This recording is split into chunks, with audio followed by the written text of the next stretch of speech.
Assalamualaikum warahmatullahi wabarakatuh.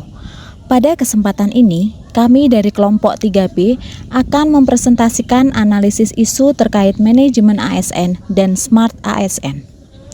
Isu pertama yang kami angkat adalah praktik nepotisme dalam pengisian jabatan struktural di pemerintahan daerah. Usai menjalani pemeriksaan 1x24 jam, Bupati Klaten Sri Hartini ditetapkan sebagai tersangka oleh Komisi Pemberantasan Korupsi karena diduga menerima uang suap proses mutasi jabatan di lingkungan pemerintahan Kabupaten Klaten Sabtu siang. Bupati yang baru menjabat 10 bulan ini terciduk operasi tangkap tangan atau OTT KPK pada Jumat bersama 7 orang lainnya. Selain Sri Hartini, KPK turut menetapkan Suramlan, pegawai negeri sipil, menjadi tersangka. Suramlan diduga sebagai pemberi uang suap.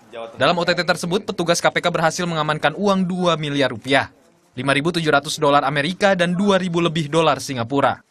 Ini agak menarik karena diperoleh istilah dengan kode uang tersebut adalah uang syukuran. Uang syukuran yang terkait dengan indikasi pemberian suap untuk mendapatkan posisi-posisi tertentu di Kabupaten Klaten. Untuk proses penyidikan, kedua tersangka ditahan selama 20 hari di rumah tahanan cabang KPK di Pomdam Jaya Guntur, Jakarta Selatan. Atas perbuatannya, tersangka dijerat Undang-Undang Pemberantasan Tindak Pidana Korupsi. Isu kedua adalah sorotan publik terhadap ASN bermain kartu saat jam kerja di Sumatera Barat. Pemirsa, pegawai aparatur sipil negara di Kota Pariaman, Sumatera Barat menjadi sorotan publik. Bukan karena prestasi, tapi kedapatan main kartu saat jam kerja.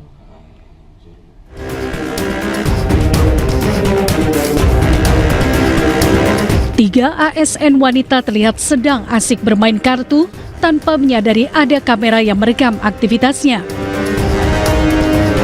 Rekaman ini menyebar cepat di media sosial dan menuai kritik dari masyarakat. Banyak yang menilai para ASN tidak menunjukkan disiplin kerja dan melanggar aturan kedinasan.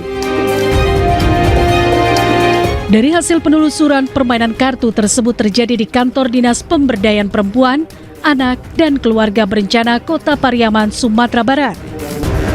Menurut PLT Kadis Pemberdayaan Perempuan, Anak dan Keluarga Berencana Kota Pariaman, kartu yang digunakan stafnya bukan kartu remi atau kartu gaplek, namun kartu Uno. Kartu tersebut biasanya digunakan bersama permainan lainnya untuk melakukan pendekatan kepada anak-anak yang didampingi.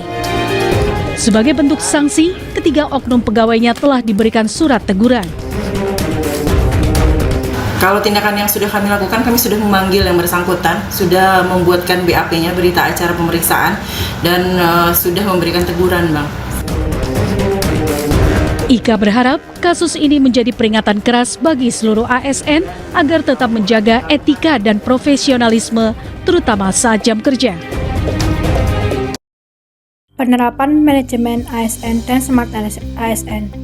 Untuk kasus yang pertama yaitu praktek nepotisme dalam pengisian jabatan struktural di pemerintah daerah. Penerapan yang sudah sesuai, yang pertama ada pemberhentian ASN yang terbukti korupsi atau suap sesuai aturan pengelolaan ASN. Yang kedua ada pengawasan oleh KPK dan Ombudsman menunjukkan mekanisme kontrol berjalan. Yang terakhir ada publikasi kasus ke media mencerminkan transparansi dan akuntabilitas. Untuk yang penerapan yang belum sesuai, yang pertama ada pengisian jabatan tidak melalui seleksi terbuka dan objektif, tidak berbasis sistem merit. Yang kedua ada praktik suap melanggar integritas dan core value ASN.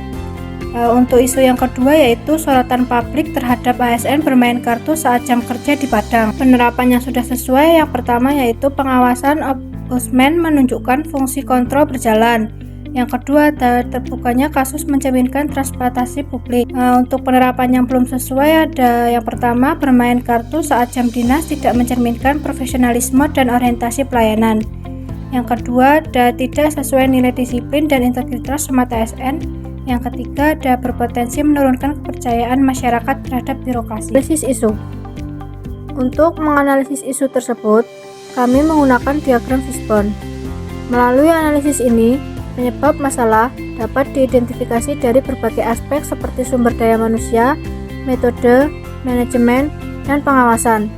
Hasil analisis memudahkan dalam pengambilan keputusan dan perancangan solusi yang efektif guna mencegah masalah serupa di masa depan. Rekomendasi perbaikan. Bagi rekomendasi perbaikan, pada kasus nepotisme diperlukan peningkatan integritas melalui pelatihan dan penegakan konsekuensi hukum yang tegas. Seleksi jabatan harus berbasis sistem merit dan dilakukan secara terbuka. Pengawasan independen perlu diperkuat, termasuk penggunaan sistem digital serta mekanisme whistleblowing yang aman. Sedangkan pada kasus pelanggaran disiplin saat jam kerja perlu ditingkatkan kesadaran etika dan profesionalisme ASN. SOP tentang perilaku saat jam kerja harus disosialisasikan dengan jelas. Budaya kerja yang akuntabel perlu diperkuat melalui pengawasan atasan dan monitoring digital, serta penerapan sanksi secara konsisten dan tegas. Dari kedua kasus tersebut dapat disimpulkan bahwa penerapan manajemen ASN dan Smart ASN harus dilakukan secara konsisten dan menyeluruh. Sistem merit, integritas, profesionalisme, serta pengawasan yang kuat merupakan kunci dalam membangun birokrasi yang bersih, akuntabel, dan dapat dipercaya masyarakat. Demikian paparan dari kelompok kami. Semoga analisis ini dapat menjadi pembelajaran bagi kita semua dalam mewujudkan ASN yang profesional dan berintegritas.